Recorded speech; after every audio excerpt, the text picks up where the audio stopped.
Olá pessoal, tudo bem com vocês? Pastor Carlos Júnior. Eu estou aqui no meu, no seu, no nosso canal Querol Barra do Jucu. Muito obrigado por você fazer parte da nossa família. Obrigado por você estar inscrito, por você contribuir, né, para a edificação das pessoas. Quando você se inscreve no canal, quando você dá o like, quando você comenta, você ajuda a gente muito. Muito obrigado. Deus abençoe. Então, nós temos 4 passos para você. Se inscrever, muito obrigado, é de graça. Dá o seu like, ative o sininho e, claro, comente. Nós estamos fazendo a Escola Talmidim Responde. Esta manhã de domingo, eu estou gravando numa quinta-feira à noite, mas está sendo vinculado o nosso programa no domingo pela manhã. Muito obrigado pela sua companhia. Sejam todos muito bem-vindos. Muitas perguntas chegaram, bastante perguntas interessantes, e eu tenho certeza que nós iremos ter um momento de edificação da palavra de Deus. Eu vou tentar, claro, com muita humildade, responder a todas as perguntas. Responder de uma maneira clara, bíblica, né, didática, para que você possa ter todo esclarecimento possível mediante a palavra de Deus. Vamos orar? Senhor, meu Deus e meu Pai, nós queremos colocar a vida de todos que estão participando dessa Escola Talmidim Responde. Aqueles que enviaram perguntas, aqueles que estão esperando as respostas, aqueles que têm dúvidas também acerca da palavra de Deus. Muito obrigado, Senhor. Banhe as nossas palavras com teu Espírito. Que nós possamos ter um momento de esclarecimento, um momento de clareza, um momento de paz, um momento de direcionamento através do teu Espírito. Que o Senhor Jesus nos dê sabedoria para que nós possamos responder, para que nós possamos ensinar a santa e gloriosa palavra de Deus. Nós oramos assim e em teu nome te agradecemos, em nome de Jesus. Amém, amém e amém. Muito bem, a primeira pergunta já é uma pergunta polêmica, né? A primeira pergunta vem do Getúlio e ele mandou a seguinte pergunta para mim: Pastor, me fale sobre o anticristo. Fale para mim sobre o anticristo. Então o Getúlio ele quer saber um pouco sobre o anticristo, as suas características, enfim. Muito bem, Getúlio, muito obrigado pela sua pergunta. E nós vamos então começar lá em Apocalipse, né? A palavra de Deus fala que está lá em Apocalipse, que vai falar um pouquinho sobre o anticristo, a besta que subiu, né, do mar. Então nós vamos ter essa base bíblica para falar um pouquinho sobre a besta que subiu do mar. Está em Apocalipse capítulo 13, versículo do 1 ao 18, né? Versículo do 1 ao 18, você vai poder ter uma noção de quem é o anticristo. E eu vi subir do mar uma besta que tinha 7 cabeças e 10 chifres, e seus chifres 10 diademas, e sobre suas cabeças um nome de blasfêmia. E a besta que eu vi era semelhante a um leopardo, aos seus pés como de urso, sua boca como de leão, e o dragão lhe deu seu poder e o seu trono, e grande autoridade. E eu vi uma de suas cabeças como ferida de morte, e a sua ferida mortal foi curada. E toda a terra se maravilhou indo atrás da besta. Bom, até o versículo 18, né, você vai ter uma noção do que é o que ele está falando a respeito da besta ou anticristo. Bom, primeira coisa que a gente precisa entender é o que significa anticristo. O anticristo significa, essa palavra significa duas coisas, dois significados no grego, né? O anti, né, quer dizer, Cristo é Messias, né? Machia ou Messiah no inglês, ungido. O anti, ele quer dizer no lugar de ou contra. João, nas suas cartas, ele vai falar que os anticristos, então ele está dizendo que aqueles que são contra o Messias, é o espírito do anticristo. O espírito do anticristo já, desde a época de Nimrod, já está atuando na Terra, ok? Agora, em Apocalipse 13, nós já temos então o no lugar de. Isso é muito importante a gente entender. Então esse cara, o anticristo, então qual vai ser a a pretensão do anticristo. Satanás, embora derrotado, Apocalipse 12, ainda recebe uma permissão para perseguir a igreja com a sua fúria mais terrível. Eu acredito, por exemplo, que a igreja vai passar pela grande tribulação. Ele sempre quis imitar a Deus. Então o dragão quis ser igual a Deus numa tentativa de imitar o Deus Pai, a besta que surge da terra, então ele vai tentar imitar Jesus com o anticristo. A pretensão do anticristo é ser como Jesus, ok? É ser como o Messias, uma farsa desse Messias. Essa pretensão é dele querer adoração para ele, a adoração que é ao nome de Jesus. O tempo da aparição do anticristo, uma outra pergunta importante. Embora o ministério da iniquidade já esteja operando, lá em 2 de Tessalonicenses 2,7, o anticristo como pessoa que encarnará o poder dos reinos ímpios, porque você vai ver aqui que ele tem o poder do leopardo, não é verdade? Ele tem o poder do leopardo, ele tem o poder, né? Ó, ele tem o poder do leopardo, aqui, ó, o poder do urso, o leopardo aqui é a velocidade, né? Então ele tem o poder da Grécia, o poder do urso, da força que é do Império Medo-Persa, ele tem o poder do leão, que é da Babilônia, e ele tem o poder do dragão, ou seja, Roma. Então são os 4 grandes impérios, 5 grandes impérios que existiu na face da Terra, que é o espírito do anticristo, né? Todo o modus operandi desses impérios vão estar sobre a pessoa dele. E isso ele vai aparecer num tempo de apostasia, 2 Tessalonicenses 2,3, tá? E o período da grande tribulação, Mateus 24, do 21 ao 22. Um pouco tempo que Satanás ainda resta, que vai ser esse momento, né? Aonde o anticristo vai operar. Quais são as facetas, quais são as faces do anticristo? Exemplo, o anticristo no livro de Daniel vai falar que ele a grande pessoa, a grande persona não grata, né? Lá no livro do profeta Daniel, o abominável da desolação. O anticristo, no ensino de Jesus, ele vem como a grande figura escatológica de Mateus 24, quando acontece a invasão a Jerusalém no ano 70, através de Tito Epifânio, ok? O anticristo nas cartas de João, como eu falei para vocês, nesse sentido aqui é de um uso impessoal, refere-se à forma pessoal a forma pessoal, como ele trata essa questão de tentar bloquear o poder, né, e da palavra de Deus e contra a pessoa de Jesus, ok? E o anticristo na figura da teologia de Paulo, que surgirá na grande apostasia. Está lá tudo em 2 Tessalonicenses, capítulo 2, verso 1 e 12. Será uma pessoa, será um objeto de adoração, usará milagres falsos, ok? Temos que prestar muita atenção nisso, tá? Qual é a descrição desse poder do anticristo? Sua ascensão será dada num tempo de turbulência, tá? Tá lá em Apocalipse 13. Ele incorpora todo o poder, força e crueldade dos grandes impérios, como eu falei para vocês. Ele está tudo junto, Babilônia, Medo-Persa, Grécia e Roma. Ele agirá no poder de Satanás, ok, pessoal? Ele vai agir no poder de Satanás. Ele será objeto de adoração em toda a terra, e isso o falso profeta vai se encarregar de dar luz, de dar vida à imagem da besta. E ele fará oposição aberta à igreja de Deus, a Deus e a igreja de Cristo. Ele vai perseguir os crentes, ok, pessoal? Então nós temos que tomar muito cuidado. O anticristo será apoiado pela segunda besta, ou seja, o falso profeta. Ele vai subir ao poder e a besta que surge da terra, o falso profeta, né, que aqui num arquétipo tenta imitar o Espírito Santo, ele vai tentar dar vida à figura da besta, então ele vai ter esse apoio, tá? Vamos lá. Como é que vai ser a manifestação do anticristo?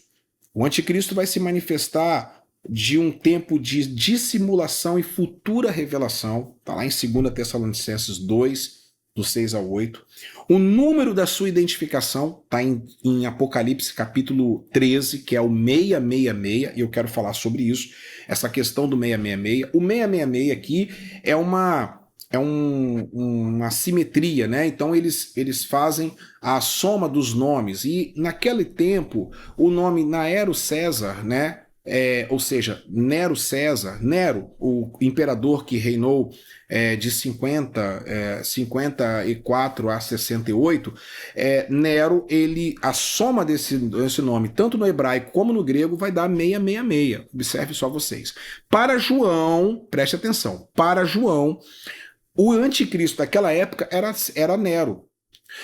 Existia uma grande história, um fake news chamado de Neros revivos, né? O Nero que reviveu, e na verdade na pessoa de Domiciliano, que era o imperador na época de João, da época do Apocalipse. Eles acreditavam e eles soltaram esse boato, ok, pessoal? Então, na verdade, quem é o anticristo para João? É o Império Romano. Ok? É o Império Romano. É todo esse império nefasto que devastou, que matou os crentes. Nero, Domiciliano, Tito, Vespasiano, né? Domiciliano, Sétimo Severo, Adriano, Marcos Aurélio, Décio, Diocleciano, mas também Constantino, com certeza, e todos os imperadores e toda a estrutura de Roma. Ok, pessoal? A limitação do anticristo está lá em Apocalipse capítulo 13, verso de número 5. Depois você dá uma olhada, né? E ele será destruído. Sim, ele vai ser destruído, isso é fato. Agora, pessoal, preste muita atenção. Na minha humilde opinião, o anticristo, ele vai ser, e até o Getúlio aqui, ele pergunta, né? Pastor, você acredita que o anticristo será um ditador ou vai ser um ecumênico? Olha, as duas coisas. Para mim, as duas coisas. Ele vai ser um ditador, mas ao mesmo tempo ele vai também ser um ecumênico, tá? Vai ser as duas coisas. Tá ok, o Getúlio? Na minha opinião, vai ser as duas coisas. Ele vai usar o ecumenismo como a sua religião oficial. Todas as religiões vão estar focadas em uma só. Apenas aonde ele vai ser na verdade, o grande dono dessa religião, ok? Onde ele vai querer se assentar.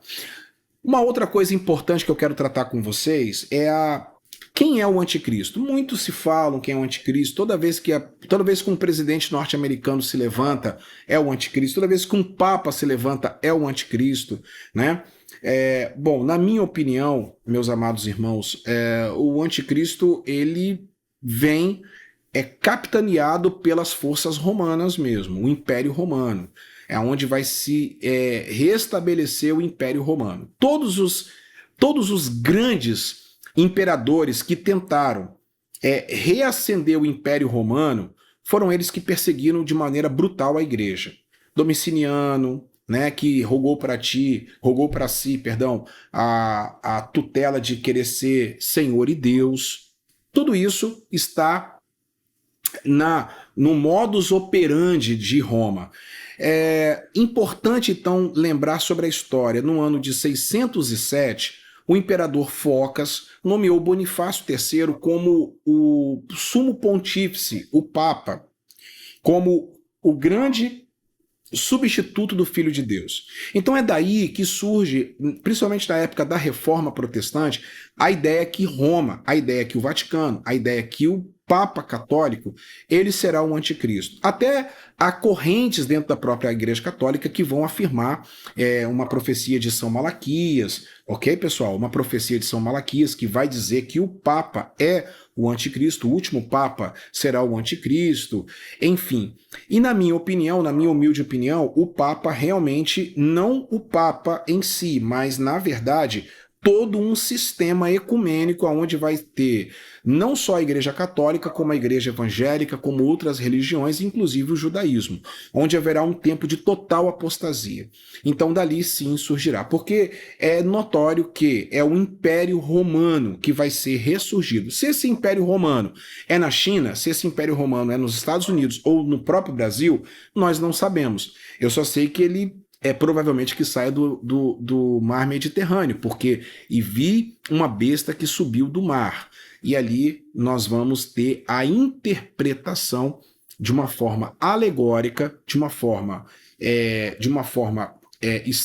bastante estranha, né? Mas muito perspicaz do João escreveu o Apocalipse naquela época, ok? Então o anticristo, sem dúvida nenhuma, é aquela figura que vai, sem dúvida nenhuma, perseguir a igreja, e na minha opinião a igreja vai passar pela grande tribulação. Se você acha que não vai passar, escreva aí nos comentários, né? Escreva, dê a sua opinião. Se você acha que a igreja vai passar pela grande tribulação, como eu acho, na verdade eu já tenho até eu já tenho até uma certa convicção e já estou convicto que nós já estamos passando pela grande tribulação, né? Só que vai aumentar daqui a um tempo. Você não tenha dúvida, a guerra ideológica, a guerra não só biológica, ideológica, espiritual, enfim, tudo isso que tem acontecido ao redor do planeta. Tá bom, pessoal? Então, falando um pouquinho, esse é um vídeo mais, né? Esse aqui ficou mais longo, né? Porque o anticristo é uma figura bem peculiar. Muito obrigado ao Getúlio. Espero que eu tenha respondido um pouco a dúvida de vocês. Escreva aí o que vocês acham sobre o anticristo. É importante vocês estarem debatendo comigo sobre o assunto. Então nós vamos para o próximo assunto, que vai falar sobre a questão do próprio livro de Apocalipse, tá bom? Eu volto daqui a pouquinho. Olá, pessoal, tudo bem com vocês? Estamos de volta, hein? Estamos de volta para a nossa continuação da escola Talmidim Responde. Ó, você já se inscreveu no canal? Se inscreva, ative o sininho, dê o seu like, também comente. Agora eu quero responder, já respondi sobre o anticristo, eu quero continuar ainda no livro de Apocalipse para a gente poder encerrar sobre o livro de Apocalipse, que é muito bacana, né? Bom, essa pergunta vem do meu amigo Luiz Felipe, e ele perguntou assim: Graça e paz, pastor, gostaria de saber se o livro de Apocalipse é um livro alegórico ou literal, e como deve ser feita a leitura do livro de Apocalipse. Muito boa pergunta para você que está aí, para você que está em casa. O Apocalipse, primeira coisa que eu quero responder para vocês: não tenham medo de ler o livro do Apocalipse. O livro do Apocalipse é para ser lido com muita alegria, porque é a carta de amor, é a carta de Deus para o seu povo, né? É um livro que termina, olha só que coisa impressionante, a Odisseia humana, que termina a linha do tempo, não é verdade? E aí você tem toda a tranquilidade de ler e saber que tudo vai dar certo. O problema todo é exatamente isso que você acabou de colocar, Luiz Felipe. Às vezes as pessoas elas não sabem interpretar o livro de Apocalipse e ficam com medo, né? Quantas pessoas que já não tiveram medo de ler essas catástrofes, aquelas coisas todas. Então nós temos que tomar muito cuidado. Bom, a primeira coisa que eu quero tratar com vocês sobre o livro de Apocalipse é que está no capítulo 1. Olha que coisa linda, né? Que coisa linda que Deus vai falar sobre o livro de Apocalipse. No versículo 1, ó, revelação de Jesus Cristo, a qual Deus lhe deu para mostrar aos seus servos as coisas que devem acontecer. E as enviou por meio de seu anjo e informou ao seu servo João. Ok? Então, é muito importante a gente entender que são coisas que aconteceram naquele momento e coisas que vão acontecer. Na verdade, o Apocalipse, como eu interpreto, é passado, presente e futuro. É o livro completo, passado, presente e futuro. Uma outra coisa impressionante é no versículo de número 3. Por que nós precisamos ler o Apocalipse? Bem-aventurado é aquele que lê, eu estou lendo, sou bem-aventurado, e também os que ouvem as palavras desta profecia. Então vocês que estão lendo, preste atenção, vocês que estão lendo o Apocalipse, estão ouvindo o Apocalipse, vocês são bem-aventurados. Para quem o Apocalipse foi escrito? Olha aí, ó. João, versículo 4. As 7 igrejas que estão na Ásia. Mas, pastor, foi escrito para as igrejas que estão na Ásia, então para nós não precisa.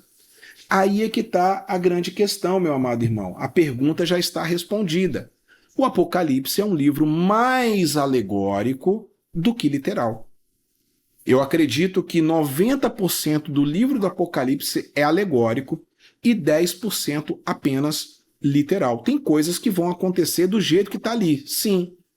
Agora, a grande maioria são alegorias. Porque vamos ver, vamos entender, é exatamente o tipo de escritura apocalíptica que difere, ok, dos livros do Velho Testamento. Vamos dar um exemplo aqui. Olha, preste atenção. Lá no Velho Testamento, os livros proféticos, eles estão dizendo assim: assim diz o Senhor. Assim diz o Senhor. Preste atenção. Você que está aí, assim diz o Senhor, lá no Velho Testamento. Já no livro do Apocalipse é diferente. A linguagem é assim, lá no grego, kai eidon, kai eido, kai eido. Ou seja, eu vi, eu ouvi. Vocês estão entendendo? Há uma diferença muito grande na forma de escrever. Então essa diferença é uma diferença apocalíptica. É uma diferença apocalíptica clara, profética clara. Uma outra diferenciação que a gente tem que entender é que, veja bem, quando João recebeu essas revelações, ele estava sobre um domínio de um povo chamado Roma.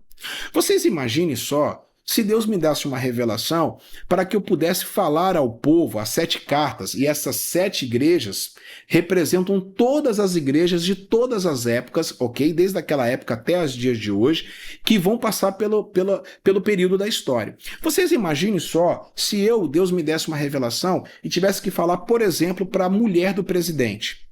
Você acha, o falar do próprio presidente, do próprio imperador romano ou do próprio presidente da república? É claro que eu vou precisar escrever isso em códigos. Então, por exemplo, vamos lá. Olha só como é que é alegórico. A besta que subiu da terra, a besta que subiu do mar, ok? As 7 taças, os sete flagelos, são... Até os 7 flagelos, as 7 taças, são alegóricos, porém literais, o que está acontecendo. Pestes, fomes, terremotos. Vocês estão entendendo isso, pessoal? Então nós vamos precisar entender outro exemplo aqui, a Nova Jerusalém, né? A Nova Jerusalém, ela é quadrada, não é que ela é quadrangular, como a minha denominação às vezes fala, a igreja é quadrangular. Ela é quadrangular por um sentido claro, porque ela precisa ser igual. Não há diferença. Todos são iguais na cidade santa que virá ataviada do céu. Então, gafanhotos, tudo isso é alegórico. Existem poucas coisas que são literais. Claro que não dá para a gente aqui tratar isso num vídeo, né? Numa escola talmidim. Vocês estão entendendo isso, pessoal? Vocês compreendem isso? Mas o livro de Apocalipse, meu amigo, você precisa ler mais ele de maneira alegórica do que literal. É por isso que muitas pessoas têm dificuldades em relação ao Apocalipse.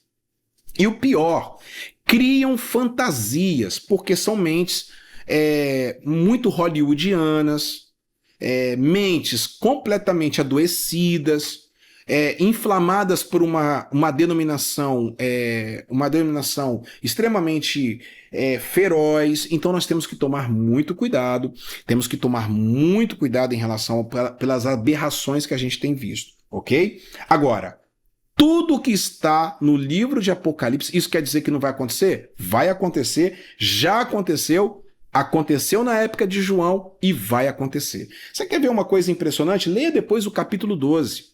O capítulo 12 é passado, presente e futuro. Passado, presente e futuro. Uma outra coisa que você precisa, uma dica minha para que você possa ler o Apocalipse, hein? O Apocalipse, naquela época, a maioria das pessoas, elas eram analfabetas. Tanto que é por isso que Jesus ele fala, diga ao anjo que está na igreja tal. E ele vai repetir esta palavra, ele vai repetindo as palavras. A grande maioria eram de escravos analfabetos. Preste atenção, meus amados irmãos. Não é que o Apocalipse tem vários finais. Não é. É por isso que as pessoas às vezes se confundem. É que o Apocalipse precisa, ele fazia uma parte, ok? Do capítulo 2 ao capítulo 3 vai falar sobre as 7 igrejas, a perspectiva da igreja. Aí quando chega no capítulo 4, no capítulo 5, no capítulo início do capítulo 6, é na perspectiva do céu. Depois ele vai ler na perspectiva dos 7 selos, da igreja perseguida, da igreja que passa por esse período de tribulação, megatilipse, não é verdade? E aí vai afunilando, porque grande tribulação é megatilipse no grego, que significa afinulamento, é essa palavra aí. Vai se afunilando, perdão, afunilamento, isso, vai se afunilando, perdão aí pelo erro. E aí, vocês vão observar que são vários finais. Não, não são vários finais. É o mesmo final contado de uma forma diferente. Por quê? Porque não tinha como ele escrever tudo naquele momento, ele estava vendo num grande telão espiritual, então ele estava escrevendo isso e ele precisava contar na perspectiva da terra, na perspectiva do céu, na perspectiva daqueles que vêm, daqueles que vêm da grande tribulação, ok? E aí na perspectiva do anticristo, na perspectiva do anticristo e falso profeta. Uma outra coisa importante sobre o alegorismo do livro de Apocalipse é o número 7. São 7 igrejas, 7 cartas, 7 Espíritos de Deus, o candelabro com 7, né? 7 lâmpadas, são 7 flagelos, são 7 trombetas, 7 selos, 7 taças da ira de Deus, são 7 personagens, são 7 coisas novas. Olha que coisa impressionante, olha que legal, o número 7 está contido, que na verdade é o 777, né? Por isso que o meu perfil no Instagram, por exemplo, é PR Carlos Júnior 777, é o número da perfeição de Deus, ok? E o número da besta, né, é o número da imperfeição. Um outro detalhe para o livro de Apocalipse também, rapidinho aqui na nossa aula, tá bom? É relacionado às suas paródias. É um livro de paródia, é um livro que vai bater de frente. Lembra daqueles repentistas? Aquele pessoal que ficava lá, um bate de um lado, bate do outro? É o que acontece no Apocalipse. É a marca da besta, é a marca do cordeiro. É o 666, é o 777. Olha só que coisa impressionante. Quem pode contra a besta? A Bíblia toda está dizendo assim: quem poderá contra o Senhor? Então é um jogo, né? É uma paródia. Você vai observar uma paródia. Então a gente tem que tomar um pouco de cuidado para que você não pegue aquilo que é alegórico e se transforme em literal, e você acaba trazendo complicação, você acaba trazendo transtorno para pessoas, como a gente tem visto em muitos lugares, como a gente tem visto, por exemplo, no longo da história, os adventistas do sétimo dia, como a gente tem visto exemplos, testemunhos de Jeová, como a gente tem visto o Jim Jones lá na Guiana, né? Como a gente tem visto o tal do Romilson que sumiu, né? O profeta da Lan House, que profetizou a volta de Jesus um monte de vezes. Temos que tomar muito cuidado com a questão do Apocalipse, tá bom? Muito obrigado pela sua pergunta. O Apocalipse é para ser lido de maneira alegórica ou literal? Eu acredito que você tem que ler primeiro com o coração aberto, ok? Mas ele é mais alegórico, na minha humilde opinião, tá? Do que literal. E outra coisa, o Apocalipse não é um livro preterista, e muito menos um livro futurista, ou muito menos um livro do presente. São as 3 coisas.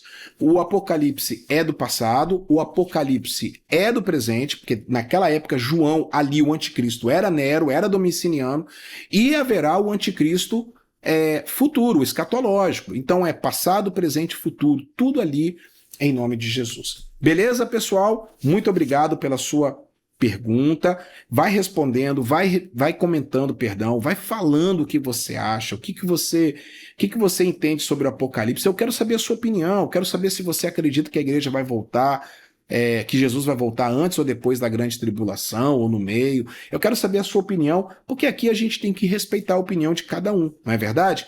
Em nome de Jesus. Grande beijo. Então, eu vou daqui a pouquinho voltar com mais uma pergunta. Aí não sai daí, vai dando o seu like, vai tomando o seu cafezinho, domingo de manhã, eu tô gravando, nós estamos no Retiro Face a Face com Deus, eu tô gravando para vocês esta aula e você tá aqui comigo participando em nome de Jesus. Espera aí que daqui a pouquinho eu volto, hein? Muito bem, pessoal, estamos de volta na Escola Talmidim Responde nesta manhã de domingo. Que bom que você está aqui comigo, no meu, no seu, no nosso canal, Querol Barra do Jucu. Estamos respondendo dúvidas e perguntas dos nossos irmãos e queridos amados inscritos e também discípulos. Muito bacana poder estar com todos vocês. Esse programa está sendo vinculado no domingo, nós gravamos ele na última quinta-feira. E estamos no Face a Face com Deus, mas à noite, às 19 horas, teremos o culto ao vivo, tá? Ao vivo, direto do Querol Barra do Jucu, você é o meu convidado todo especial. Muito bem, agora nós temos algumas perguntas aqui. A pergunta, ela vem do Mário, né?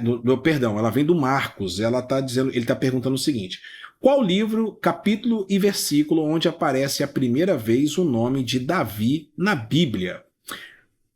Muito bem, Marcos, a sua pergunta foi computada e a sua pergunta foi enviada e eu vou respondê-la.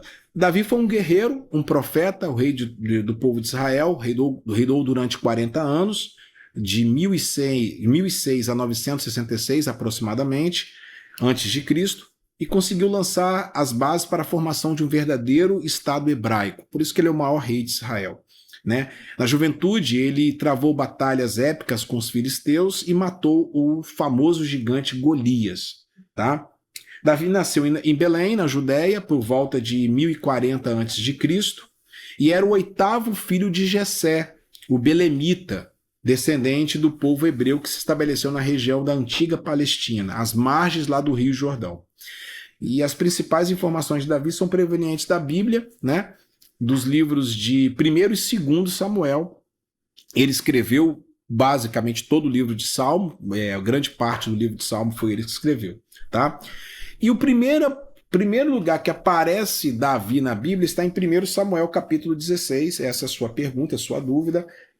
Coloquei aqui para não ficar também tão rápido, né,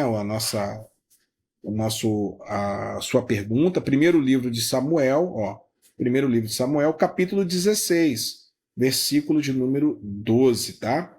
Versículo de número 12 vai aparecer, então, o nome de Davi aqui, ó. E Samuel, aqui, vamos lá. O primeiro nome, né? A primeira vez. Ainda não estavam falando dele, mas não citaram o nome dele. Então, estou sendo bem literal para você. E Samuel tomou o chifre do azeite e ungiu dentro de seus irmãos, e daquele dia em diante o Espírito do Senhor tomou a Davi, e levantou-se logo a Samuel, e voltou-se a Ramá. Então, a sua dúvida está esclarecida, beleza? Então, muito obrigado por você ter mandado a sua pergunta, e mande mais em nome de Jesus. Agora, já vou emendar uma pergunta a outra, tá? A pergunta vem do Agner, e ele quer saber sobre o rei Artaxerxes, sobre a reconstrução dos muros de Jerusalém. Muito boa a sua pergunta, Wagner. Obrigado, viu? Obrigado pela sua pergunta. A sua dúvida está lá, você pode tirar todas as suas dúvidas no livro de Neemias, viu? O livro de Neemias vai falar muito sobre a reconstrução dos muros, tá? No capítulo 1, diz assim, palavras de Neemias, filho de Acalias, e aconteceu no mês de Quisleu, no ano 20º, enquanto eu estava na fortaleza de Suzã, ok? E ali, quem era o rei naquela época? Era Artaxerxes.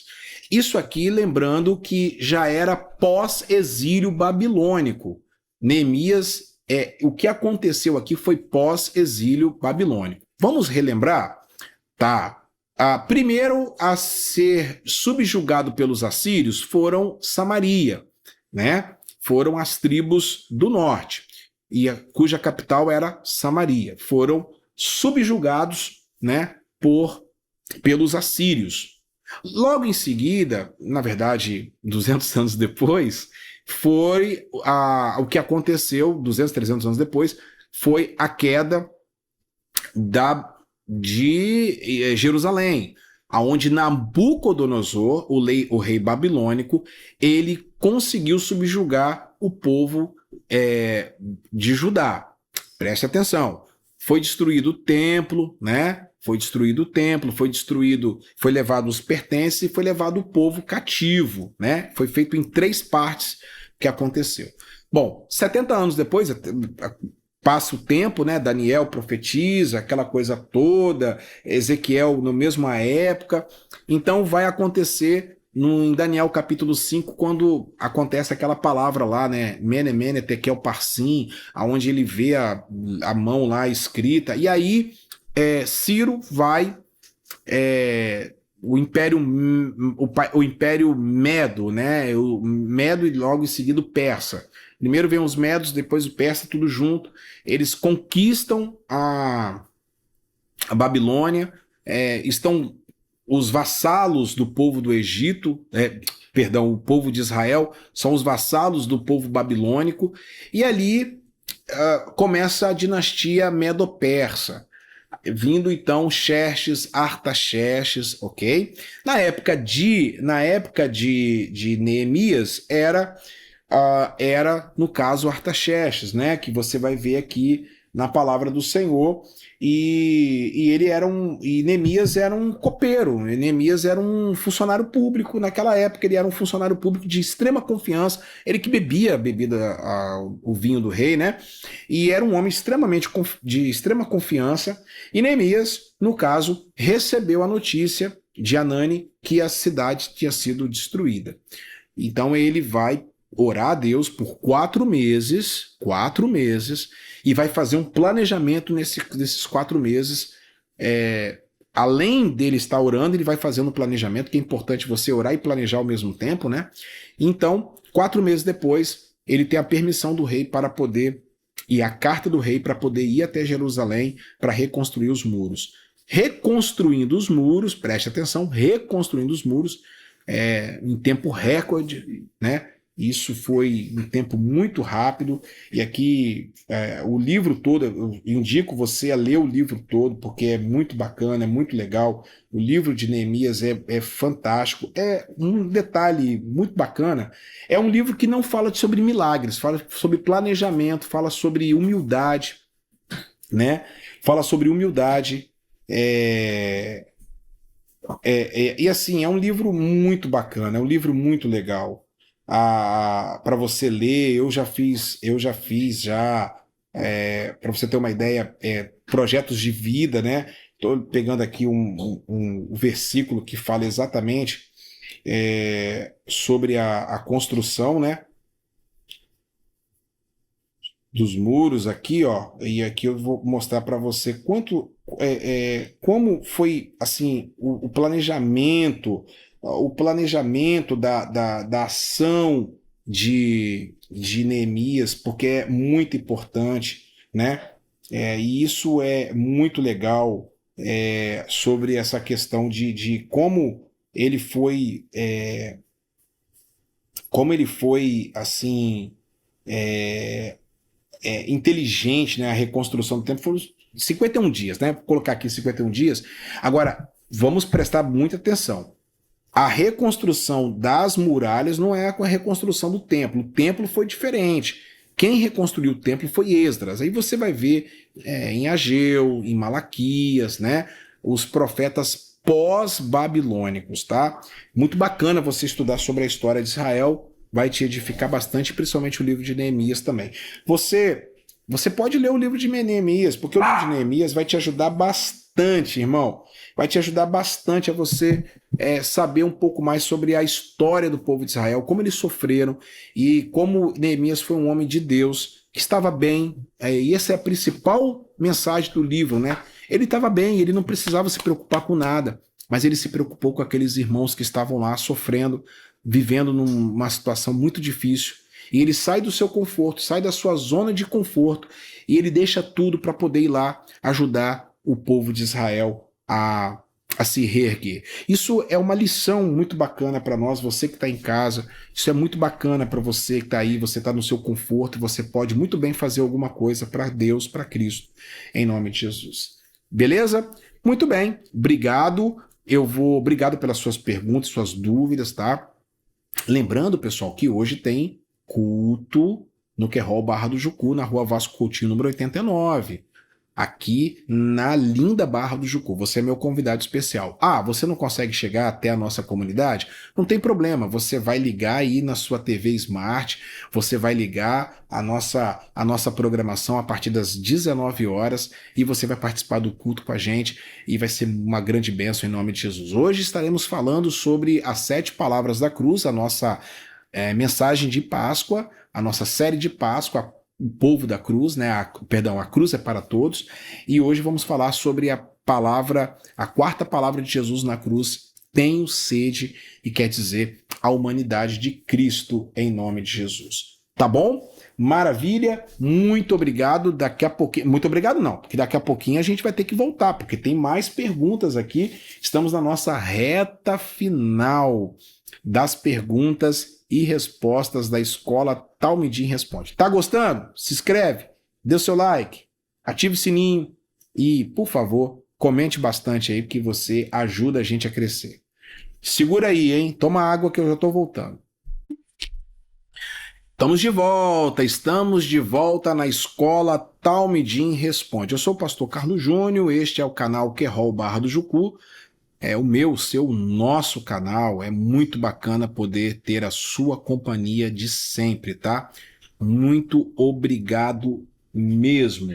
Bom, você pode colaborar com a nossa comunidade através deste Pix que está aí na sua tela. A conta da nossa comunidade, ela está aí para poder nos ajudar. Nós temos um custo, né? Todo mês a gente tem aqui um custo alto e a gente está melhorando a cada dia nossas instalações, nossos equipamentos. Você nos ajuda, você quer ver a palavra de Deus sendo propagada, você pode colocar o valor que você quiser, o valor que você puder nos ajudar. Tá aí, esse Pix está aí na sua tela, em nome de Jesus. Bom, você sabe que nós estamos no encontro face a face com Deus. Eu gravei este vídeo na última quinta-feira à noite e nós estamos respondendo várias perguntas e dúvidas acerca da palavra de Deus. E é muito bom saber que você está aqui comigo, é muito bom saber que você está aqui participando comigo e você está participando dessa jornada de conhecimento. Claro que a gente não sabe muita coisa não, mas a gente tenta pelo menos responder à luz da palavra de Deus, né? Muito bem. Agora 2 perguntas, são 2 perguntas meio tenebrosas. Primeira pergunta, pecado contra o Espírito Santo. Sabendo do meu amigo pastor Giovanni. O pastor Giovanni falou assim, pecado contra o Espírito Santo. Esse tema seria top, mestre. Obrigado, Giovanni. Um beijo para você, querido. Saudade de você, das nossas conversas. E você mandou esse pepino, né? Você mandou esse abacaxi aqui para mim para poder eu descascar, né? Sobre o pecado contra o Espírito Santo. Pessoal, vamos lá. Pecado contra o Espírito Santo está em Mateus capítulo 12, né? Verso 31. Vamos abrir a palavra de Deus? Eu estou aqui com a Bíblia online aqui, que é mais rápido para você, para a gente poder não gastar muito tempo, né? Só que agora eu estou gastando aqui, que eu vou pegar uma outra versão. A Bíblia transformadora. Vamos lá. Mateus capítulo 12, verso 31. Diz assim, ó. Por isso eu lhes digo, todo pecado e toda blasfêmia serão perdoados, mas a blasfêmia contra o Espírito não será perdoada. Muito bem! Assunto para mais de metro, hein? Tenso, treta. Pessoal, vamos primeiro responder se existe ou não blasfêmia contra o Espírito Santo. Existe sim blasfêmia contra o Espírito Santo. Por mais que alguém queira falar que não existe, essa pessoa precisa realmente ter um conhecimento sobre a palavra de Deus. Quando você nega que não há blasfêmia contra o Espírito Santo, duas coisas aqui acontecem. Primeiro, você você anula a presença do Espírito Santo no contexto do problema, né? Em segundo lugar, você diz que Jesus é mentiroso. Então, quando você diz que Jesus é mentiroso, você é um herege. Então, você tem que tomar muito cuidado. Tomar cuidado se você pensa que não existe blasfêmia contra o Espírito Santo. E existe sim. Bom, vamos entender então o caso. Toda vez que você lê um texto, você precisa fazer a seguinte pergunta: por que isso foi escrito? Aonde isso foi escrito? Qual o interesse? O que aconteceu? É o contexto. A hermenêutica precisa ser levada muito a sério. Porque por isso que tem muita gente aí falando um monte de besteira, não é verdade? Bom, neste caso aqui, Jesus estava curando um rapaz. A palavra curar aqui é terapêutica, ou seja, Jesus estava fazendo um trabalho, um processo de evolução na vida do menino, né? Não só curou, mas também ensinou o menino até balbuciar algumas palavras. Aí chega as figuras dos fariseus, né? Chegam a figura dos homens, né? Dos homens de gravata, né? Chegam aí os fariseus, souberam do milagre e disseram: ele só expulsa demônios porque o seu poder vem de Beelzebu e príncipe dos demônios, no versículo 24. Cara, é o seguinte: Jesus ali, aí ele ouve aquilo, Jesus fala: ó, todo pecado contra Deus será perdoado, contra o Filho será perdoado, agora contra o Espírito não será perdoado. O que ele quis dizer com isso, pessoal?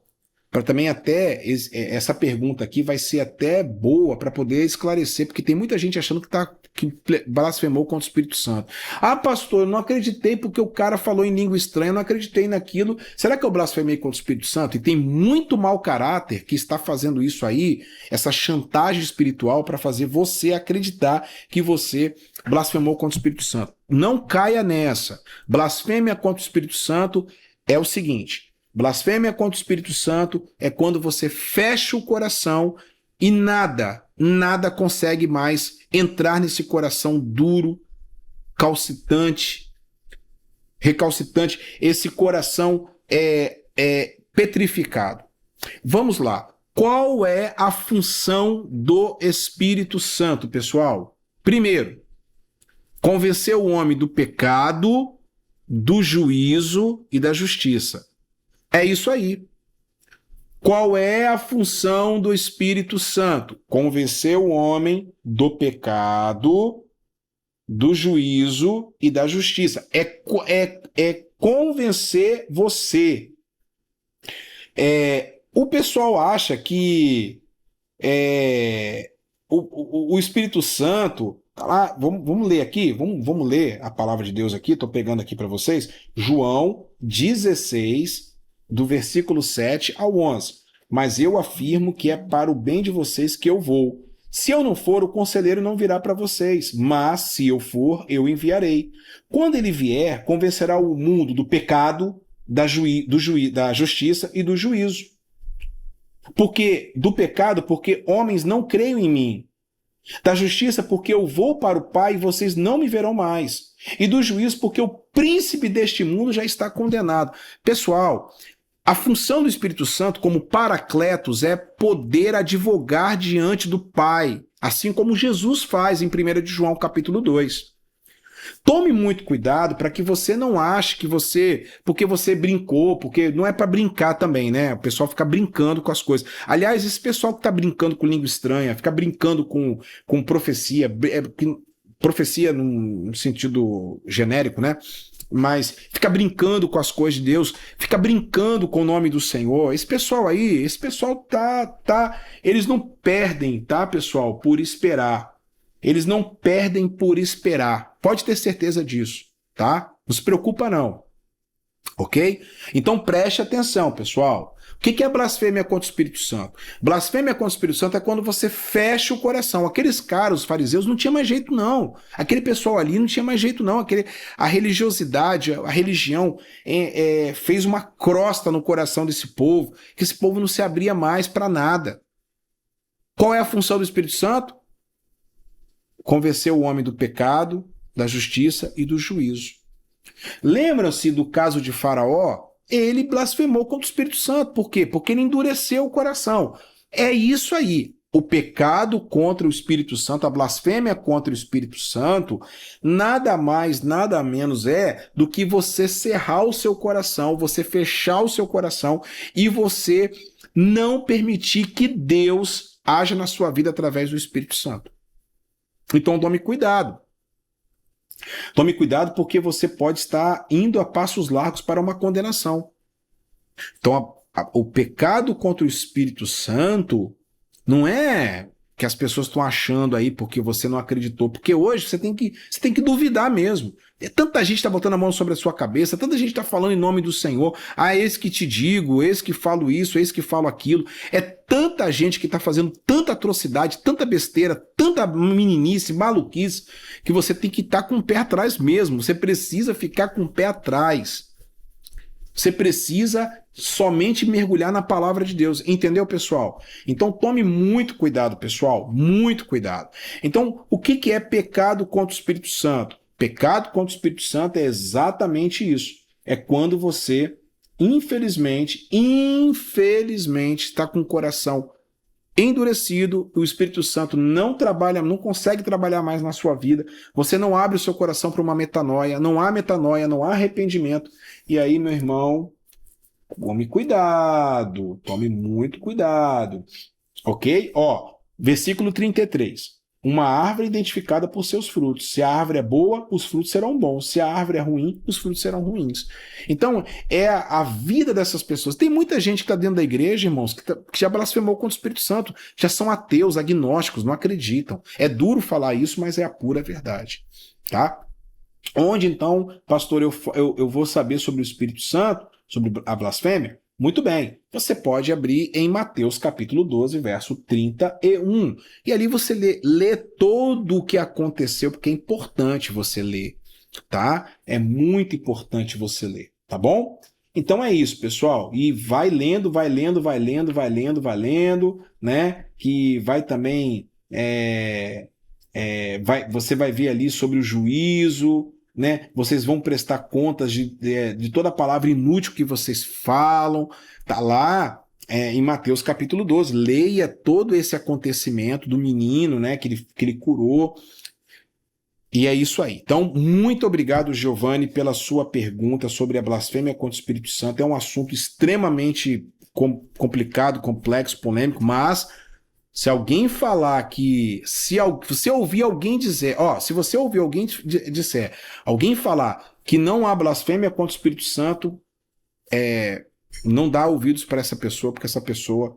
Ela é herege. Ela é um herege, tá bom? Escreva aí nos comentários. E aqui não estou fazendo nenhuma indireta. Não estou aqui falando nenhuma... Estou falando da palavra de Deus. E se vocês concordam, deixa eu discordar, porque eu acho que as pessoas sabem o que eu estou falando. Eu não estou aqui para entrar em polêmica com ninguém, mas eu também, se eu estou me sendo perguntado sobre isso, eu vou responder, porque eu não tenho realmente, eu não tenho nenhum envolvimento com pessoas que querem distorcer a palavra de Deus, ok? Eu não estou aqui para julgar pecado de ninguém. Agora, ensino errado, eu tenho obrigação de ensinar vocês o que é certo.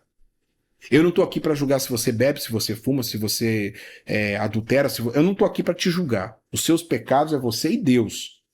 Agora, quando você abre a boca para falar da palavra de Deus e você fala errado, distorcendo, deturpando e corrompendo os ouvintes, aí alguém tem que se levantar para falar alguma coisa. E esse alguém... Se Deus está me levantando, então, eis-me aqui em nome de Jesus. Amém? Que Deus te abençoe. Em nome de Jesus, eu vou dar uma pausa, vou beber uma aguinha para voltar pela nossa última pergunta que também está pegando fogo. Segura aí, Escola Talmidim responde, eu volto já já, se inscreva no canal, ative o sininho e dê o seu like. Tchau, pessoal. Ei, pessoal, estamos de volta. Tomou o cafezinho? Deus abençoe. Que programa bacana, hein? Estamos aqui no nosso programa Escola Talmidim pelo canal Querol Barra do Jucu. Olha, você já fez a sua inscrição no nosso canal? Se inscreva, ative o sininho, dê o seu like, é importante dar o seu like e, claro, escreva bastante, comente bastante, fale bastante, dê a sua opinião, mande a sua pergunta. É sempre bom responder a pergunta dos nossos inscritos, dos nossos alunos. É muito bacana. Eu sou o pastor Carlos Júnior, sou pastor da Igreja Quadrangular da Barra do Jucu, conhecido como Querol Barra do Jucu. Estamos aqui há 15 anos, eu e minha esposa e minha família, e é muito bacana estar aqui com todos vocês. Nós estamos no encontro face a face com Deus e eu tirei um tempo para poder estar fazendo esta aula com vocês sobre perguntas e respostas sobre a Bíblia. Muito bem. O Tiago me mandou uma pergunta. Ele quer saber, na verdade, ele não é nenhuma pergunta. Ele quer a minha opinião sobre a serpente lá do Éden, né? Sobre a serpente lá do Éden. Muito bem, Tiago. E dando continuidade ao nosso estudo, você agora está falando sobre a serpente do Éden. A serpente do Éden, ela vai aparecer lá em Gênesis capítulo 3, ok? Gênesis capítulo 3, verso 1. Aí você abre a sua Bíblia aí, ó. Porém, a serpente era astuta, mais que todos os animais do campo que o Senhor Deus havia feito. A qual disse à mulher: Deus vos disse, não comais de toda a árvore do jardim? Muito bem, esta é o texto que aparece a famosa serpente. Que serpente é essa, né? Bom, vamos tentar aqui de uma maneira bem didática, tentar desmistificar algumas coisas, né? Por exemplo, já ouvi vários pregadores falar que a serpente tinha o dom da fala, por isso que Eva não se espantou. Já ouvi falar também que a serpente ela era de uma maneira, ela era imponente, andava e voava, e pode até ter acontecido isso, porque tem algumas cobras, alguns répteis que pulam de árvores, de árvore para uma outra árvore, né? Mas, olha, pessoal, a serpente aqui não é um animal. A serpente aqui não está falando que não é uma cobra, uma coral, uma naja ou qualquer outra serpente que você conheça. Não é uma espécie de um réptil que está ali. A serpente aqui é o próprio Satanás, ok? É o próprio Satanás. Onde é que a gente vai entender isso? Só vai descobrir isso lá em Apocalipse, né? No capítulo de número 12. No capítulo de número 12, o autor vai falar a respeito da serpente. Aqui, ó, capítulo 12. E foi lançado o grande dragão, a serpente antiga. Isso é alegórico. Isso é alegórico lá no livro de Gênesis. Estamos falando, preste atenção, de um arquétipo, ok? E por que Moisés? A grande pergunta é esta. Por que Moisés escreveu uma serpente? Por que ele mitificou e endemonizou a serpente? Que a serpente, ela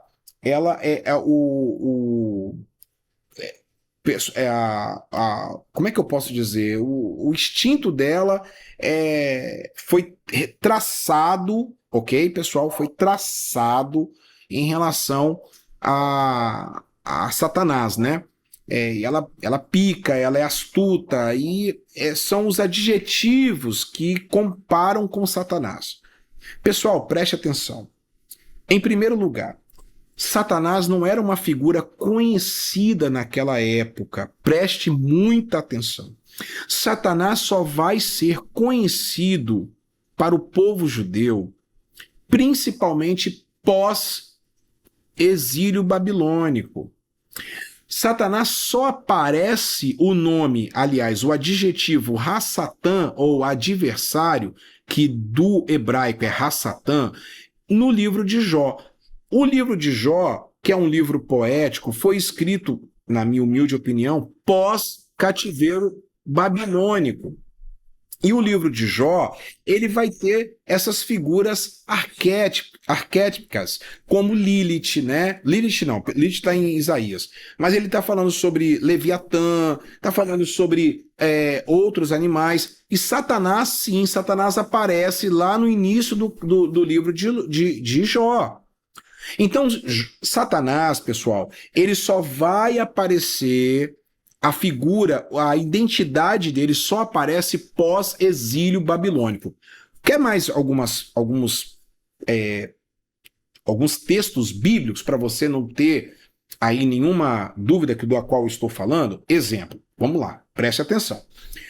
Quando aconteceu a morte dos primogênitos do Egito, veio um anjo da parte do Senhor, o autor está escrevendo, Moisés está escrevendo que veio um anjo da parte do Senhor. Ora, foi Deus que matou, um anjo vem da parte do Senhor para matar? Não, era Satanás. Era um espírito maligno. Por quê? Porque, na verdade, pessoal, Satanás, a identidade de Satanás só vai apresentar depois. O espírito da parte do Senhor vinha para atormentar Saul. E saí, Davi tocava a sua harpa e o espírito ia embora. Mas será que é um espírito maligno que vem da parte do Senhor? Não, porque eles não tinham conhecimento de quem era Satanás. Vocês estão entendendo aí?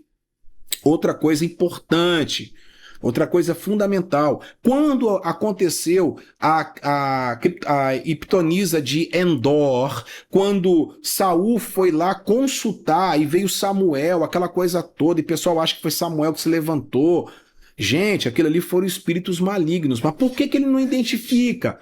Por que Deus falou lá? Não procureis as pitonisas, as cartomantes, as necromantes, as pessoas que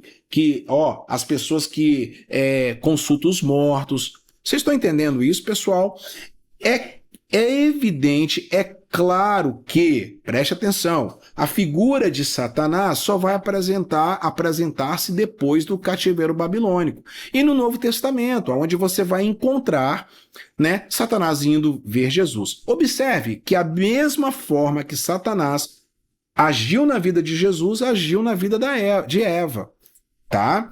Então, lá em Apocalipse está provando que a antiga serpente, ou seja, quem é a serpente do Jardim do Éden? É nada mais do que Satanás. Foi Satanás que foi ali, se materializou e foi enganar Eva. E por que? Aí outra pergunta importante. A primeira pergunta é por que ele escreveu que é uma serpente, né? E a outra pergunta é, por que ele escreveu que é uma serpente? Por que ele não usou um coelho? Por que ele não usou um leão? Por que ele não usou um asno? Que Satanás é um asno. Por que ele não usou uma outra situação? É simples. Moisés estava, preste atenção, Moisés estava ali na cultura egípcia. Peraí, que eu vou tentar aqui ajudar, mostrar para vocês. Esqueci de pegar esse livro aqui. Pera aí, pessoal. Vou ver se eu acho. Aqui, ó. Ó, esse livro aqui que eu tenho, esse livro aqui, ó. Tudo o que precisamos saber e nunca aprendemos sobre mitologia. Isso é mitologia. Preste atenção aqui para vocês aqui, ó. Mitologia. Aqui vai falar do panteão egípcio. E a cobra, meus amados irmãos? A cobra, ela é aquilo que se destaca.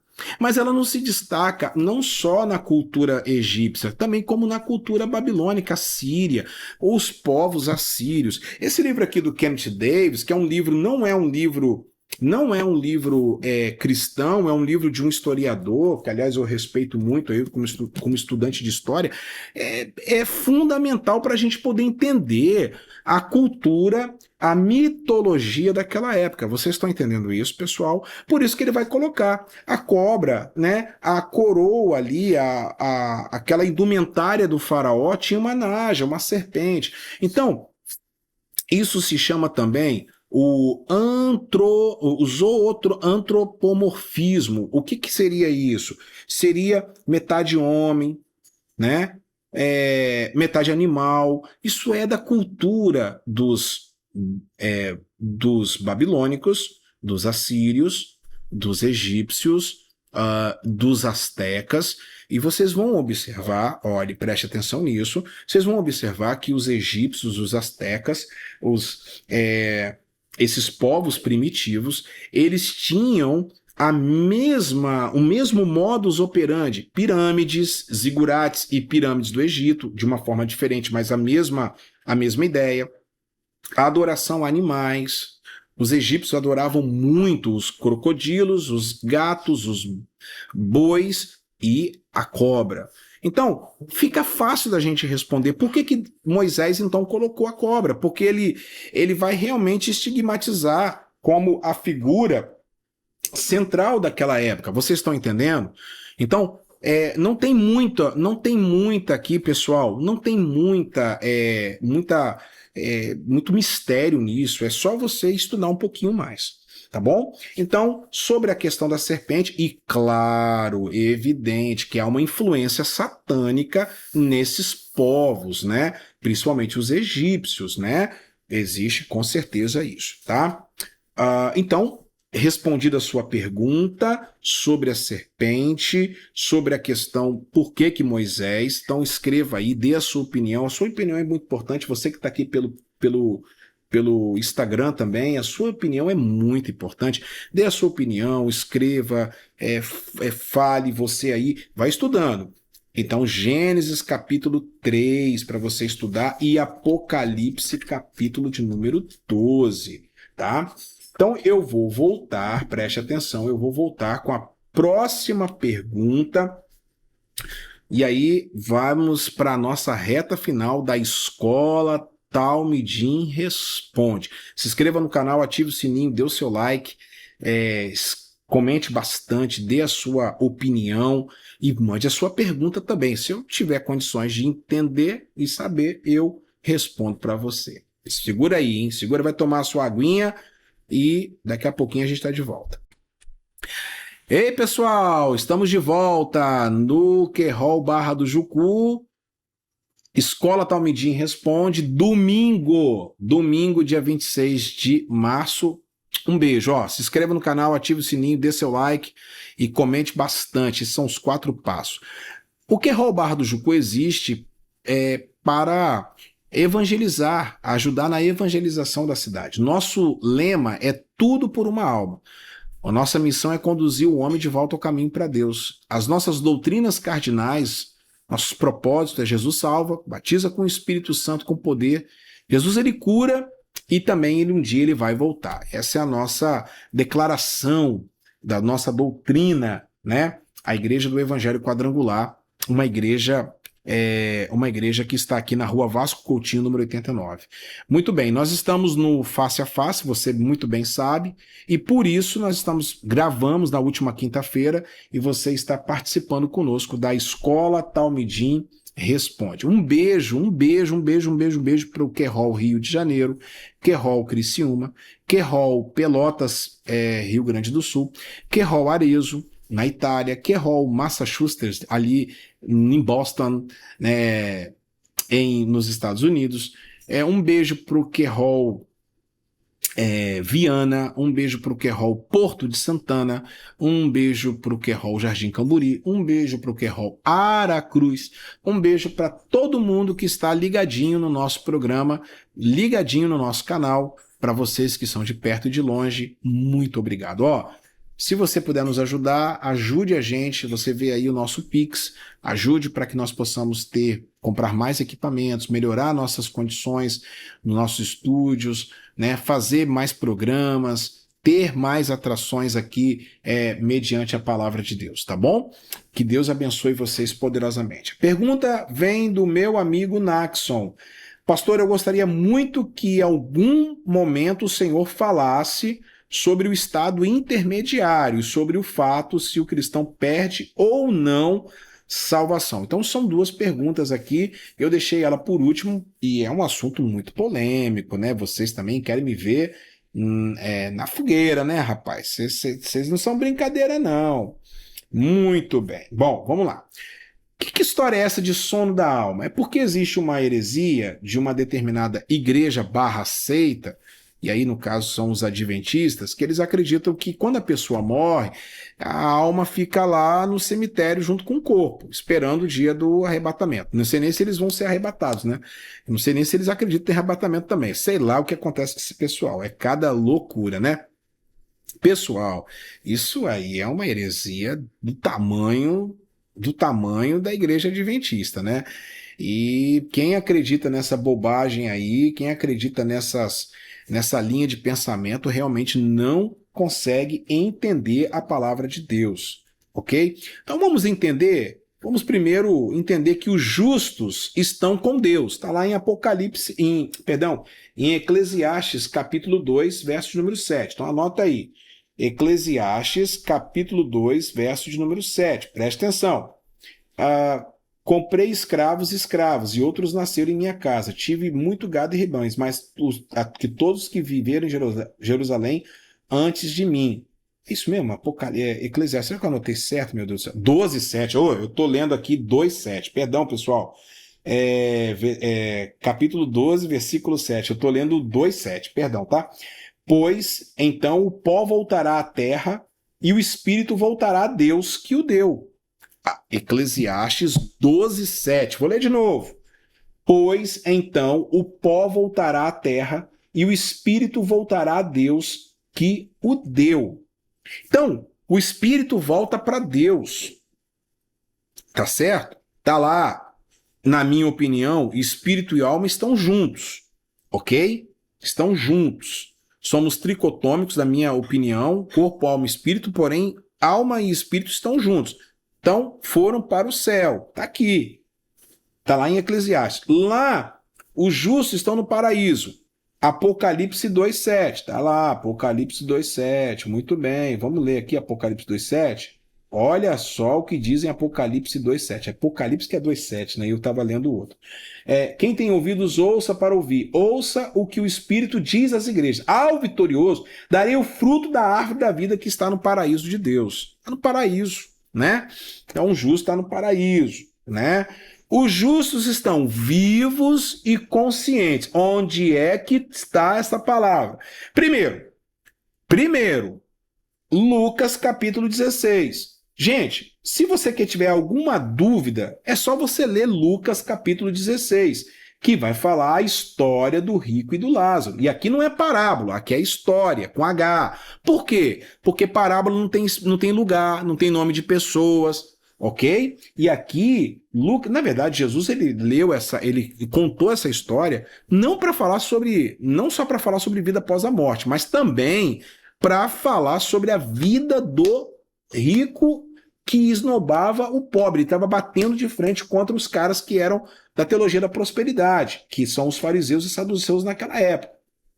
Aqui, ó, Lucas 16, versículo 19, vai falar sobre a história do rico e do Lázaro. Preste atenção, para quem fala que a alma está lá dormindo, tá aqui, ó.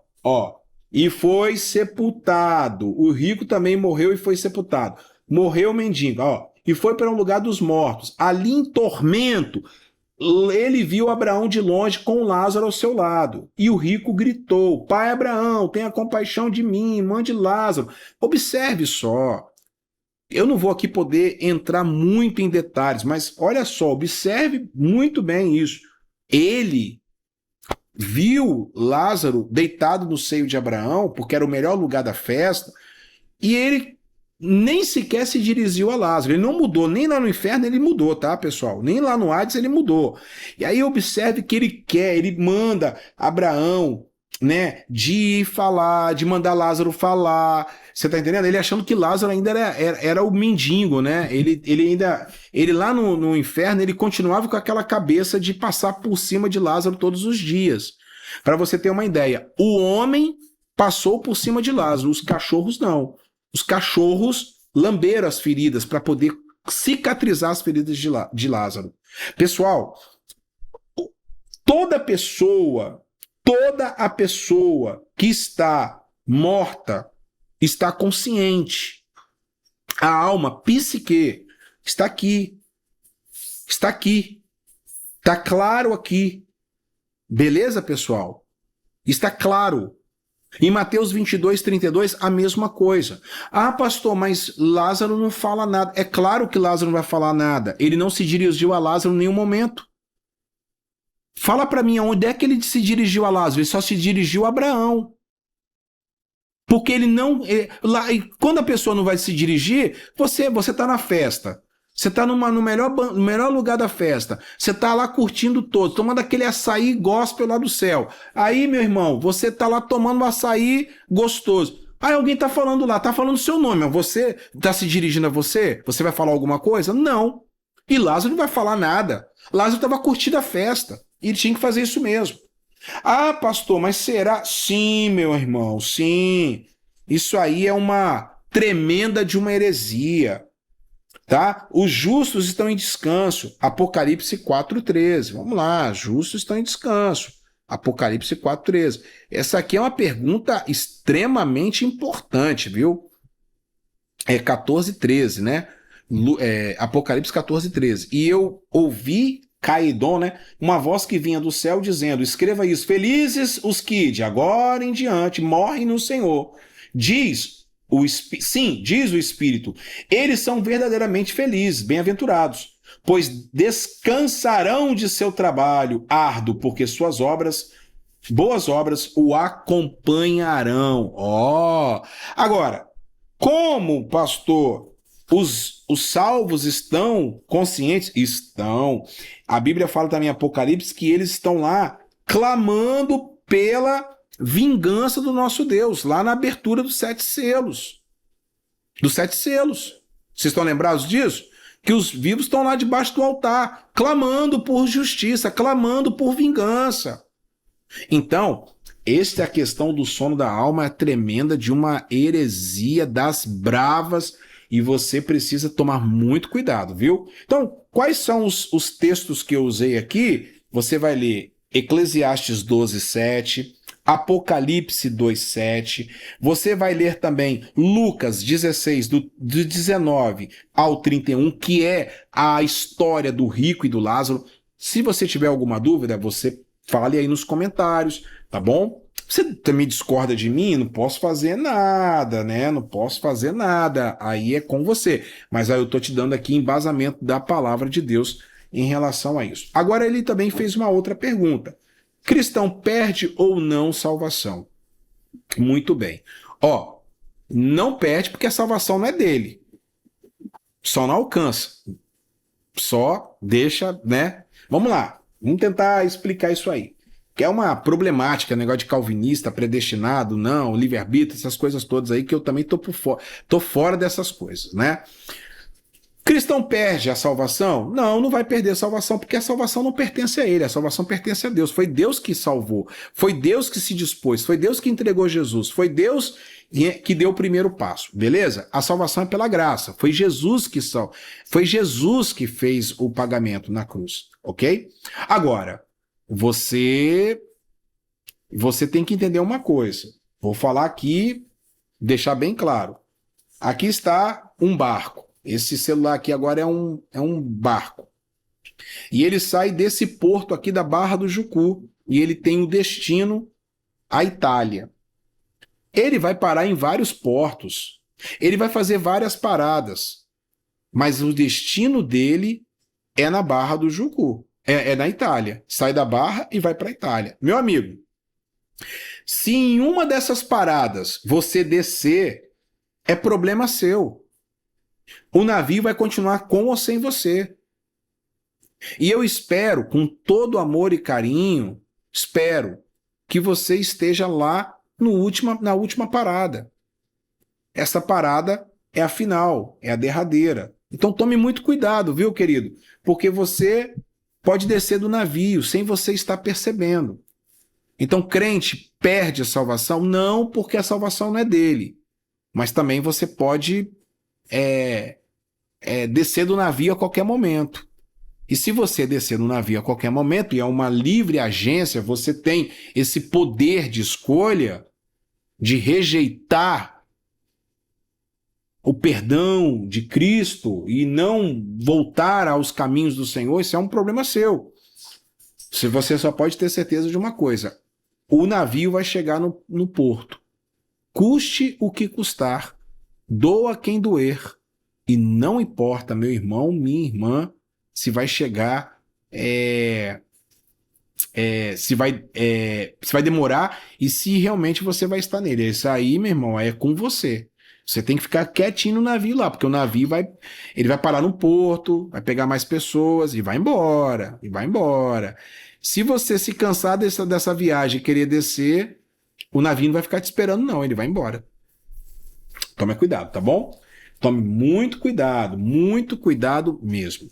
E você acha que o cristão vai perder a salvação? Sim ou não? Você pode responder aí, né? Em nome de Jesus. Me perguntaram o seguinte: pastor, você é contra as mega igrejas grandes? Porque às vezes o pessoal vê aí eu comentando algumas coisas e tal. Não, eu não sou contra a mega igreja, não sou contra as igrejas que são grandes, não sou. Também não tenho inveja, não, muito pelo contrário. Louvo a Deus pela vida de cada pastor que tem uma mega igreja, louvado seja Deus. O que eu sou contra é a igreja coach, é a igreja que barganha, é a teologia da prosperidade.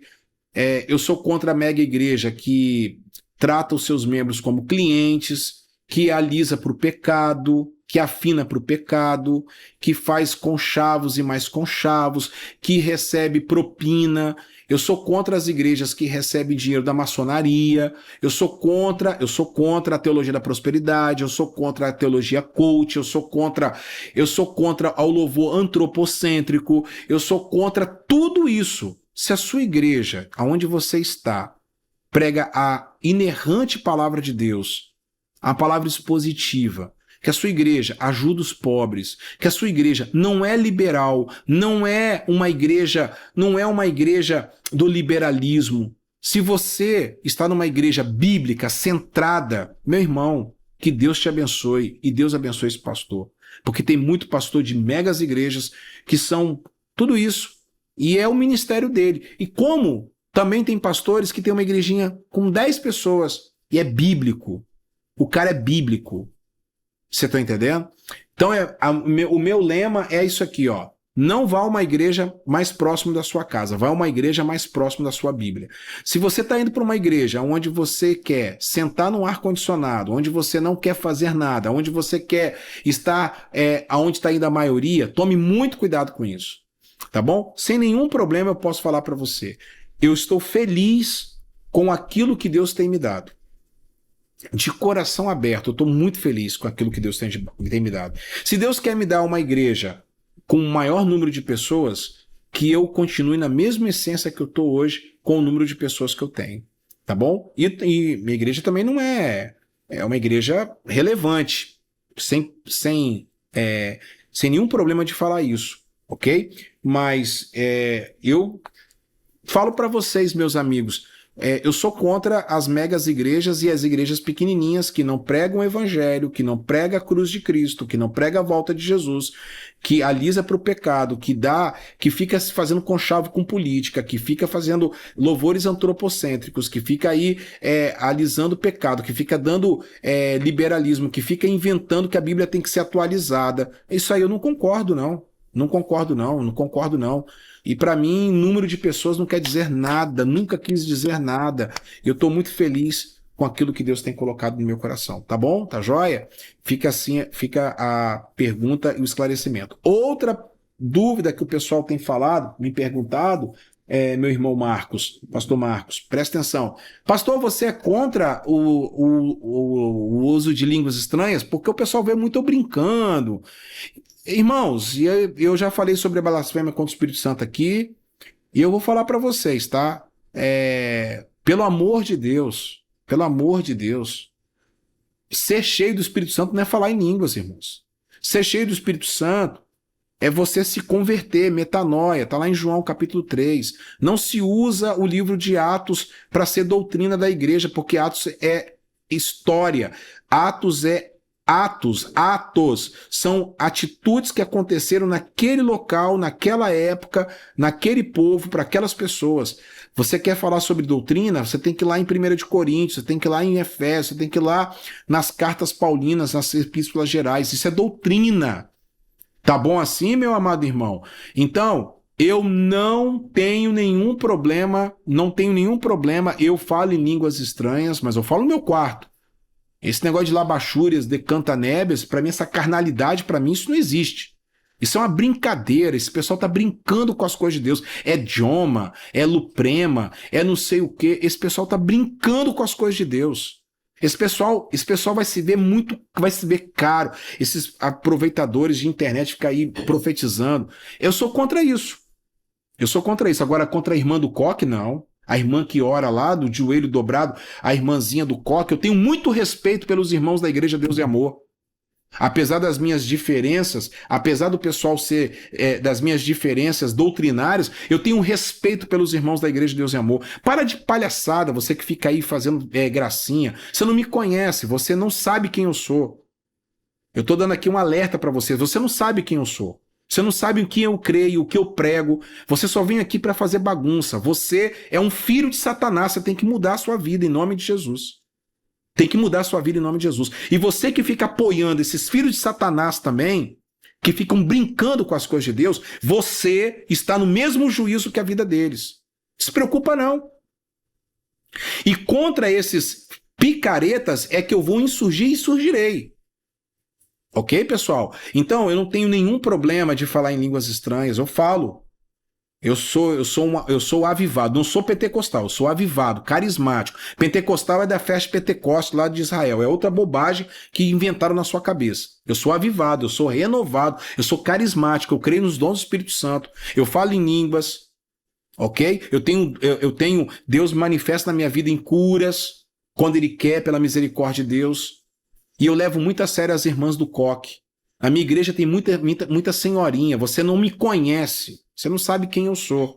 A igreja onde eu sou pastor tem muitas senhoras que me amam, que eu valorizo essas irmãs. E quando eu vou pregar nas igrejas, geralmente quando eu vou embora, eu peço para as irmãs de cabelo branco orarem por mim, para me abençoar a minha ida, a minha partida. É só algumas irmãs aí que já me viram e eu já fui em vários lugares e botaram a mão na minha cabeça que eu orei e oraram por mim e foi uma grande bênção em nome de Jesus. É você que fica aí com essas crendices, esses misticismos que você precisa crescer, amadurecer em nome de Jesus. Fica um tempo aqui no canal, fica um tempo aqui ouvindo a palavra de Deus, fica um tempo aqui aprendendo sobre comida boa, feijoada, mocotó. Não fica aí nessa sopinha rala não, que você tá aí, preso em nome de Jesus. E me desculpa, porque realmente assim é muito desgastante. Tem que ficar respondendo, mas você não acredita em língua estranha? Eu não acredito nessas línguas estranhas mesmo não, irmão. Eu não acredito não, esse cara fica brincando com Deus, esse cara fica aí falando luprema, dioma, mata fechada. O que é isso aí para mim é carnalidade. Carnalidade. Isso para mim, isso não é evangelho nem daqui nem na China. Entendeu? Eu se fosse essas pessoas, tinham vergonha de ficar com essas brincadeiras. Aí o povo que está lá fora fica vendo um troço desse. Sangue de Jesus tem poder. Pelo amor de Deus. Ficam aí pedindo dinheiro de Pix, fica aí pedindo Pix. Quando eu falo pedir Pix, não é pedir Pix não, irmão, porque meu Pix está aqui, é para a igreja, está aqui o nome da igreja quadrangular, está aqui, ok? Aliás, se você puder doar, doa mesmo, para abençoar a casa de Deus, ok? E para qualquer pregador que prega a palavra séria, que estuda, se você quiser abençoar, abençoe, porque lá em Gálatas 6, Gálatas 6, vocês estão aí, Gálatas 6, vou ler aqui para vocês, vou terminar, a nossa aula, tá bom?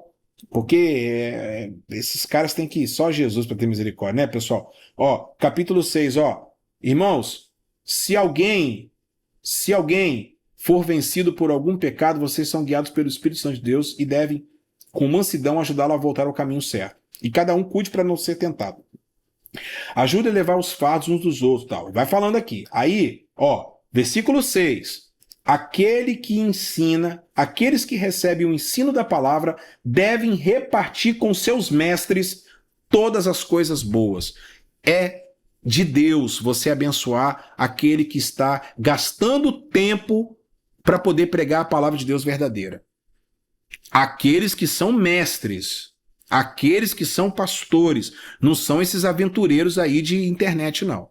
E você precisa amadurecer na fé. Você está acostumado com esse quindizinho, essas línguas estranhas, labachúrias, decantanébias, essa carnalidade. Você precisa amadurecer na fé. Você precisa crescer na fé, rapaz. Você precisa crescer na fé, moça. Você precisa amadurecer o seu coração. Meu filho de 13 anos tem mais maturidade que vocês. Meu filho de 13 anos é mais centrado na palavra do que vocês. Meu filho de 13 anos, qualquer vento de doutrina não pega meu filho de 13 anos. Agora em vocês fica pegando. Qualquer profeciazinha, profetada de revelação de Kodak. Com amor e com carinho, eu falo para vocês crescerem na fé, em nome de Jesus. Larga de ser bobo, larga de ser menino. Em nome de Jesus. E a última pergunta que falaram, se eu concordei com a live do tal do pastor Eliseu e do tal do Leonardo Salles. Eu vi a live de um pastor contra um charlatão. Tire as suas conclusões. A frase da live foi: se você abrir a Bíblia, a sua igreja fecha. Acabou, irmãos. Acabou. Tô vendo aí gente ameaçando o cara de morte, falando que ele não pode pisar no Rio de Janeiro. Rapaz, o que tá acontecendo com esse evangelho desse pessoal? Eu acho que não precisava ter feito essa live também, porque eu vou falar para você. Aí os dois trocaram ofensas e é complicado, né, irmãos? São duas pessoas que têm grandes seguidores. Mas também não quero comentar sobre esse assunto não, porque eu não tô aqui para ficar ganhando like em cima desses caras, não. Eu tenho aqui o meu trabalho de pregar a palavra de Deus. Mas, pastor Eliseu, parabéns por você ser um cara centrado. Não te conheço, não sei quem é o senhor, não sei quem é você, porque você acha que deve ser mais novo do que eu.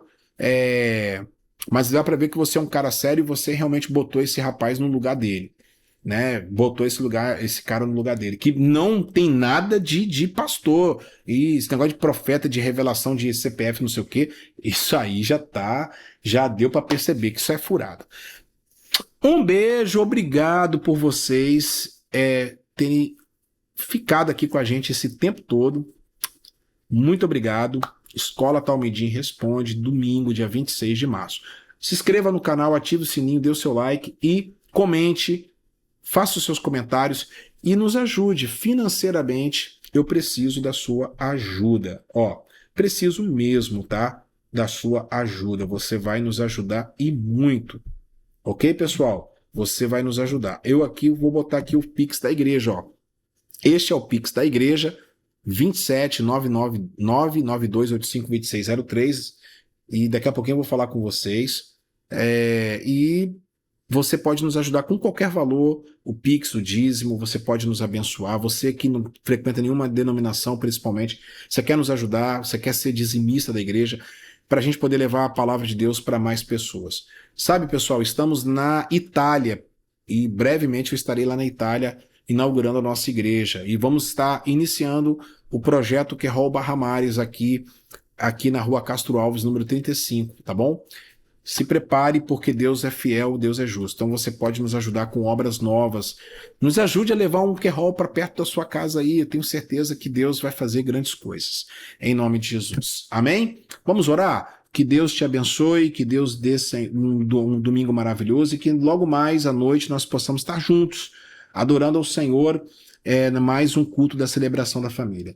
Muito obrigado, meu Pai, por tudo. Obrigado por cada irmão aqui, por cada irmã. E obrigado pelos esclarecimentos dessa escola Talmidim responde. Em nome de Jesus, amém e amém. Que o Senhor te abençoe e te guarde, que o Senhor faça resplandecer o rosto sobre ti e que ele tenha misericórdia de ti. O Senhor sobre ti levante teu rosto, te dê a paz. Eu sou o pastor Carlos Júnior, eu sou pastor do Querol Barra do Jucu, e minha esposa Andréia, há 15 anos. E o Querol Barra do Jucu tem lema, tudo por uma alma. Tem a missão de conduzir o homem de volta ao caminho para Deus e o nosso propósito é Jesus salva, batiza com o Espírito Santo, ele cura e um dia ele vai voltar. Lembre-se, não vá a uma igreja mais próximo da sua casa. Vá a uma igreja mais próximo da sua Bíblia. Que Deus te abençoe. Tudo por uma alma. Tchau, pessoal. Dá o seu like aí e se inscreva no canal. Se um dia eu retornar, vai retornar em nome de Jesus. Eu espero. Eu te espero, Edson. Um beijo, pessoal. Muito obrigado. Obrigado por você estar aqui conosco. Valeu demais. A nossa live está encerrando. Estou aqui há 1 hora, quase 2 horas aqui fazendo a escola Talmidim. Responde. Hoje foram muitas perguntas bem bacanas, bem legais. Obrigado por você dar essa honra da sua companhia, tá bom? Se inscreva lá no canal, Querol Barra do Jucu. Você vai nos ajudar